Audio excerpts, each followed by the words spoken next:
தூத்துக்குடி துப்பாக்கி சூடு 5 மணி நேரம் 6 மணி நேரம் லேட்டா ஒரு தலைவர் வராரு. ஒரு குறிப்பிட்ட நேரத்துக்கு வராம 9 மணிக்கு ஒரு இடத்துல சொல்றாங்க நாமக்கலுக்கு 2:30 மணிக்கு தான் வராரு.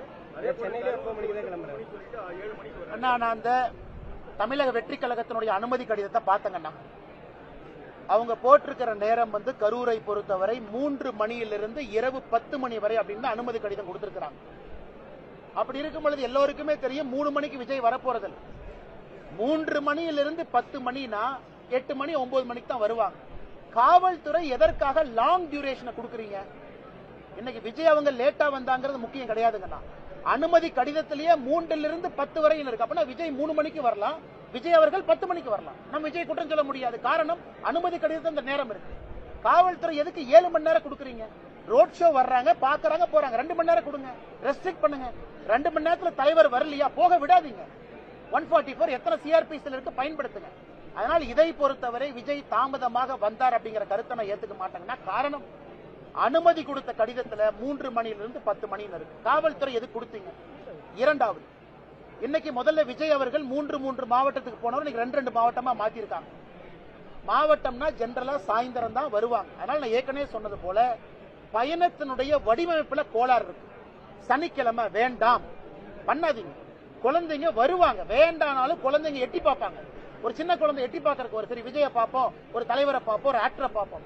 நீங்க எதுக்கு அனுமதி கொடுக்குறீங்க? பண்ணாதீங்க.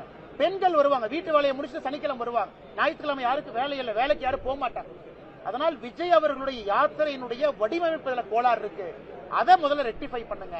அதுக்காக யாத்திரையை நிறுத்துறோம். ஒரு அரசியல் தலைவர் போய்தான் ஆகணும். விஜய் அவர்களோ யாருமோ வேண்டும் என்று மக்கள் சாகணும்னு யாரும் விரும்பல. தவறு நடந்திருக்கிறது, எல்லா பக்கம் நடந்திருக்கு. அதை திருத்திட்டு அடுத்த கட்ட பயணத்தை யாத்திரையை இன்னும் சேஃபா பண்ணணும் அப்படிங்கறத எங்க வேண்டுகோள். தூத்துக்குடி துப்பாக்கி சூடுல அந்த நியமிச்ச ஒரு நபர் ஆணையம் அறிக்கைப்படி இதுவரைக்கும் கூட நடவடிக்கை எடுக்கல. ஆனா இந்த ஒரு நபர் ஆணையம் எப்படி? அண்ணா, எனக்கு இந்த ஒரு நபர் ஆணையத்துல நம்பிக்கை இல்லைங்கண்ணா, நம்பிக்கை இல்லை. ஏன்னா ஒரு நபர் ஆணையத்தினுடைய நீதிபதியை செலக்ட் பண்றது யாரு? முதலமைச்சர். அதுலயே போற வஞ்சகம் இருக்கு. நீதிபதி அவர்களை பத்தி எனக்கு எந்த குற்றச்சாட்டு இல்லைங்கண்ணா, எல்லாம் நல்லவங்க தான். ஒரு முதலமைச்சர் அவர்கள் எனக்கு இந்த நீதிபதி தான் வேணும், இவங்களை வச்சுதான் நான் 1 மேன் என்கொயரி கமிஷன் போட போறேன்னா எனக்கு அங்கேயே பிரச்சனையை நான் பாக்குறேன். அதனால் அதுல நியாயம் இருப்பதாக நான் எனக்கு தெரியலங்கண்ணா. இண்டிபெண்டன்ட் ஆர்கனைசேஷன் சிபிஐ கொடுங்க, இல்ல சீஃப் ஜஸ்டிஸ் எழுதுங்க. ஐயா, நீங்களே ஹைகோர்ட்ல ஒரு நீதிபதியை நீங்களே நியமனம் பண்ணுங்க. அந்த நீதிபதி எப்படி முதலமைச்சர் செலக்ட் பண்ணலாம்? ரிட்டையர்ட் ஜட்ஜா இருந்தாலும் எப்படி செலக்ட் பண்ணலாம்? அதனால அந்த ஒரு நபர் ஆணையத்துல எனக்கு நம்பிக்கை இல்லை. சிபிஐ கொடுங்க. ரூட் காஸ் பார்க்கணும். ரூட் காஸ் கீழே யாரு வந்தா, எப்படி செருப்பு வந்துச்சு, உள்ள அந்த 4 பேர் ஒரு சின்ன கலவரம் ஆகுதுங்கன்னா எப்படி அது ஆச்சு, ஏன் ஆச்சு, அதை கண்டுபிடிக்கணும். அதை கண்டுபிடிச்சா தான் அந்த கிரௌடு எப்படி ட்ரிகர் ஆனாங்கன்னு நம்ம பார்க்கணுங்கண்ணா, மாப் சைக்காலஜி. அதனால் முதலமைச்சர் அவர்கள் உடனடியா அஜித் குமார் கேஸ்ல நெஞ்ச நிமித்தி சிபிஐ கொடுத்தீங்க. ஒரு இறப்பு, இன்னைக்கு 40 பேர் இறந்திருக்காங்க. ஏன் நெஞ்ச நிமித்தி ஏன் கொடுக்கல? எல்லா உயிரும் ஒரே உயிர் தானே, ஒரே மதிப்பு தானே. அதனால் உடனடியாக சிபிஐ கொடுங்க.